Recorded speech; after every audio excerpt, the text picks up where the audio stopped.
வணக்கம். வாழ்க வளமுடன். நலமே சூழ்க. நம்மை சுற்றி இருக்கும்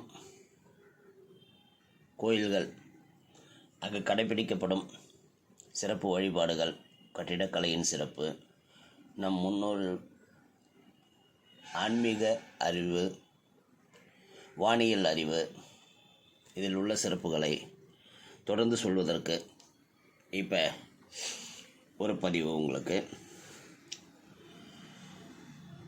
வேலுக்குகந்த விநாயகர் பேரே கொஞ்சம் வித்தியாசமாக இருக்குது இல்லையா?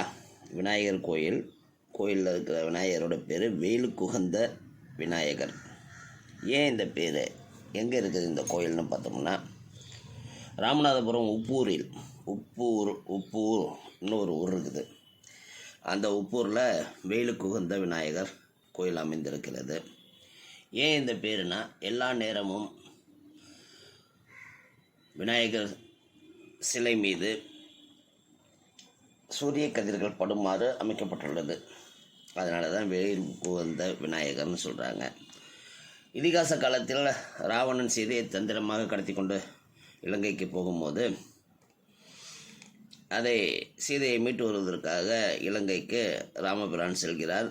அப்போ இந்த ஊர் வழியாக, அதாவது உப்பூர் வழியாக தான் போனாராம். அப்படி போகும்போது இங்கே இருக்கும் இந்த விநாயகரை வணங்கி சென்று காரியத்தில் வெற்றி பெற்றதால் இன்றும் ராமநாதபுரம் வரும் பக்தர்கள் இந்த கோயிலுக்கு வந்து வணங்கி செல்கிறார்கள். இந்த கோயிலில் விநாயகர் சதுர்த்தி விழா 10 நாட்கள் நடக்கிறது. சித்தி புத்தி தேவியருடன் விநாயகருக்கு திருக்கல்யாண உற்சவமும் நடைபெறுவது தனிச்சிறப்பாக இந்த கோயிலில் கருதப்படுகிறது. வாழ்க வளமுடன். நலமே சூழ்க.